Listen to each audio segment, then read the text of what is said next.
Hey friends, welcome to the last of our LEGO Masters videos. I'm kind of sad that this has all come to an end, but I'm not gonna lie, I'm a little relieved because doing all these builds in such a short time span was really exhausting. Again, though, it was a ton of fun. We're gonna be showing off our very last build, our LEGO Star Wars scene today, and then we're also gonna be doing a recap of all of our builds, and I'm also gonna be showing off some of my favorite features of each of the builds.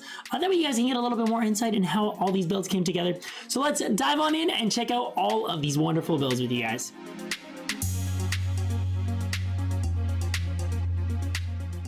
I do, of course, want to remind you guys that most of this LEGO fun happens live on Twitch. We stream 4 times a week doing all sorts of fun things. A lot of the times the stuff that we do is inspired by you, just like all of these LEGO Masters challenges were. So I hope you'll come by, drop a follow, and join in for all of the brick building fun.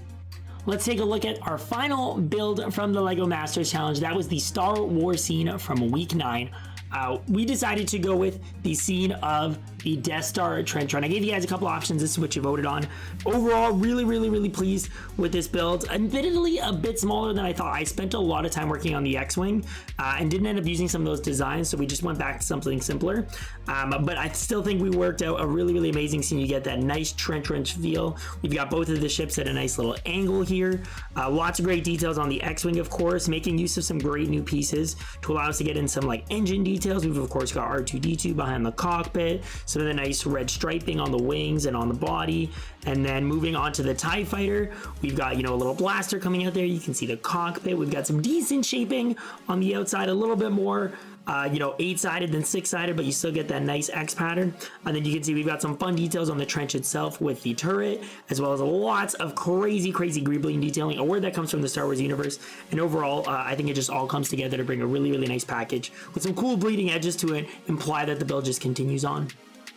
Now we're going to be taking a little bit of a closer look at each of the individual builds from the various weeks. We did 8 weeks worth of challenges, and check out some of the different like building features or elements or just cool techniques that we managed to take advantage of for the builds, and just pick out one from each one that I think is awesome for you guys to learn a little bit more about. So we're going to start off with the Ferris wheel here. We're going to take a little bit of a closer look at how we actually got this Ferris wheel built so quickly. Normally, I think for something like a Ferris wheel, you would have to use a lot of Technic pieces, but we actually took advantage of the new roller coaster track pieces to do this. So you can see I have some of them here. It may not be immediately obvious if you maybe don't know LEGO that well that these are indeed roller coaster pieces we use for not only the Ferris wheel itself, which if I tilt on its side you can see a lot better, because these just create a really nice round shape. There's some studs here for us to lock onto, and then we just work that right into the middle. Luckily the LEGO math all works out really nicely that we can just create some cross beams there, put some round pieces, and then they're just on hinges so that when it is turned on and motorized, which I'll do really quickly here for us,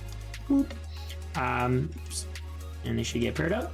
You can see that we have a tire spinning that literally just rests right against that. You can see that right in the middle there, and that just has some friction with the edge of the roller coaster track, and boom, we've got a spinning Ferris wheel there.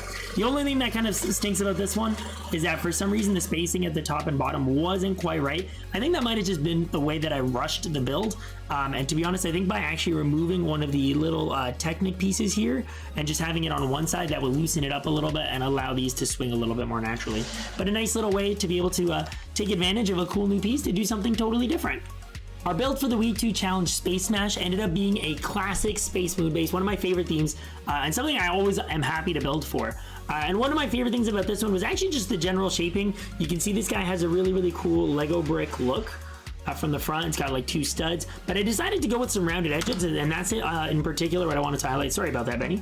I wanted to highlight the way that we achieve that shaping, and that's just with some hinge plates. So you can see them in a couple different locations. We've got some right here, we've got one over here, we've got them up here. So they allow us to create a really cool rounded shape for this brick, which I think adds a little bit more visual interest rather than just, having a plain rectangular building, right? So really cool look there. And then that also just gave us some space to do some fun detailing on the outside and stuff like that. I put rounded bricks at the corners to help kind of have a flow over them and stuff like that. So overall, just a really nice clean build that this turned out to be. Wow. Here we've got the build from the Week 3 challenge, the cut in half challenge. Again, I was really struggling to find something cut in half, and I'm so happy I found a gaming controller of all things that I was okay with cutting in half. And I overall definitely think this build was super duper awesome. And I think maybe my favorite part about this one is actually our ability to replicate the other half of the controller. Obviously, we've got the cool divide with all the video games popping out, and we just used a bunch of hinge plates to connect all these various bits. You know, we did some curving and rounding using some round bricks in there. You can see that here. But overall, just the shaping of the controller, I think, turned out quite well. Very, very recognizable as the other half. And really what allowed that was a lot of various types of snot building, or says not on top building. You can see we've got like green snot bricks here. There's actually a bunch of purple ones worked in here as well. You can even see some pieces are actually facing both outwards and down. So there's, you know, snot just in all sorts of directions here. That just allowed us to, you know, add all sorts of details, whether it was curving on the outside, curving on the back, curving on the top. We've got our buttons here, our bumper buttons. And then we actually used some Lego tires to help create the round shape of the buttons, and then put just colored studs inside there to create those details. So really, really some fun details that we have there, and looking pretty awesome when it all came together. Here we've got the build for the week 4 challenge, which was movie genres. We initially started out with a post-apocalyptic theme, and then we ended up having to work in a little bit of pirates action to it. We ended up going with a theme of Paris. I wanted to do an iconic landmark destroyed, but I'm not gonna lie, I actually think I messed this build up in a sense, in that I didn't keep the top of the tower on the Eiffel Tower, and then nobody could recognize what it was because of that. So what I would actually, instead of showing you maybe a technique with this build, though I'll highlight one while we fix it, I actually want to fix this and do what I would have actually wish I would have done for this challenge and show you that. So I'm going to kind of fast forward while I make these changes, and then we'll show you the final result and talk a little bit about that.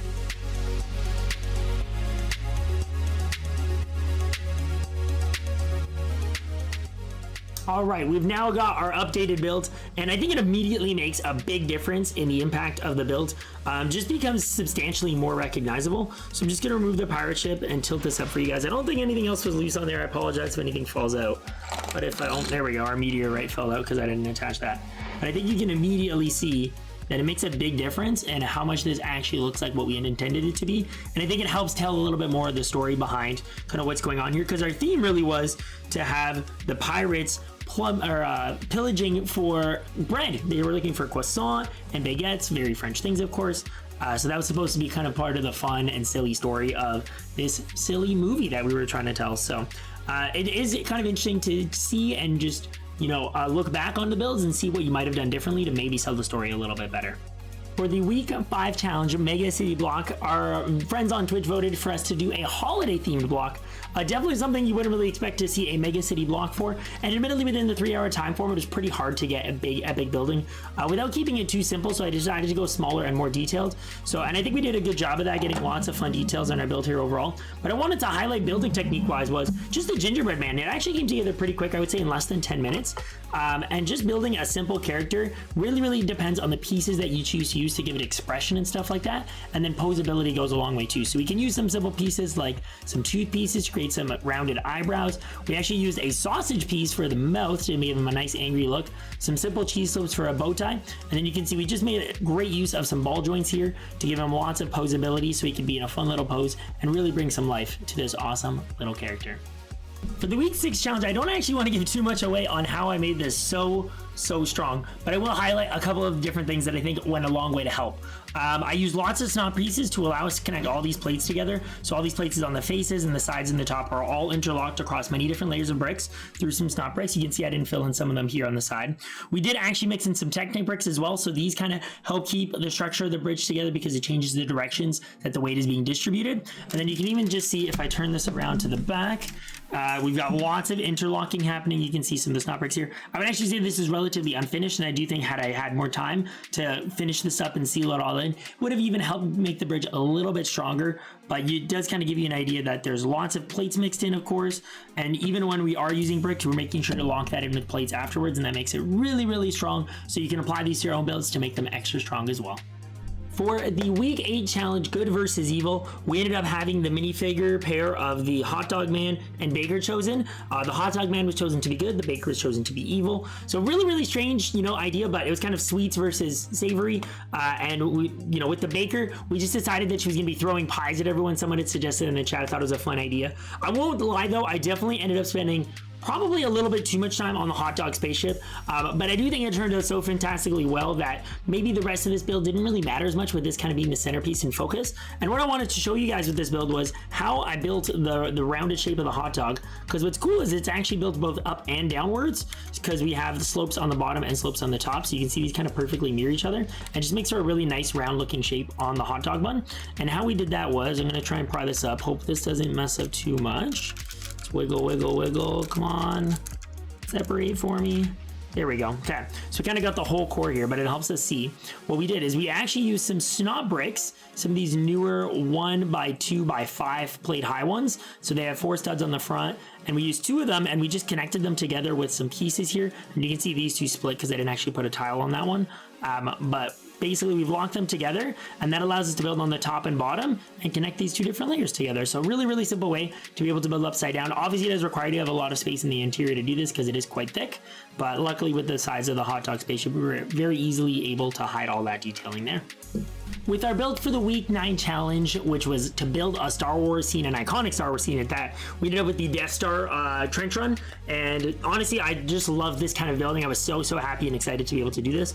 I'm actually going to focus not on the ships. I might do a video for those later, so look out for that potentially, but I do actually want to remove them and just talk about greebling, guys. Greebling is a term that started with Star Wars, and it's really just artificial technological looking details. So you can really see, rather than just having plain gray surfaces, which is probably more realistic, there's just a bunch of made up details that look like they serve some sort of technological purpose, and it's really just a way to add visual interest to a build. So you can see we made use of, you know, wedge plates. We've got some of the new types of slopes in here. We've got lots of round pieces, grills, tiles, we've got bars. We used some claws on bars.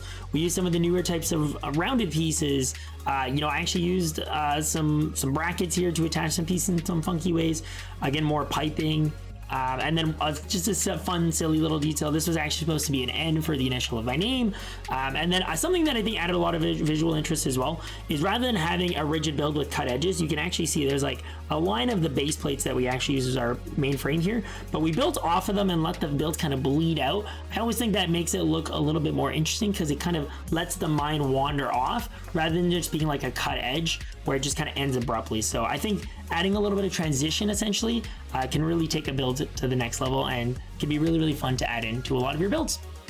I just want to say thank you again, guys, for joining us for all of these crazy LEGO Masters challenges. I would not have been able to do it without all of your motivation, encouragement, and excitement for them. So just thank you for being part of that in the streams and stuff like that and checking out these videos. If you guys have any more questions about any of the building techniques we made use throughout any of these challenge builds, don't be afraid to shout it out in the comments. And of course, make sure you subscribe to the channel so you can catch all of our future LEGO building fun. And just thank you again. Have a good one out there, folks, and happy building.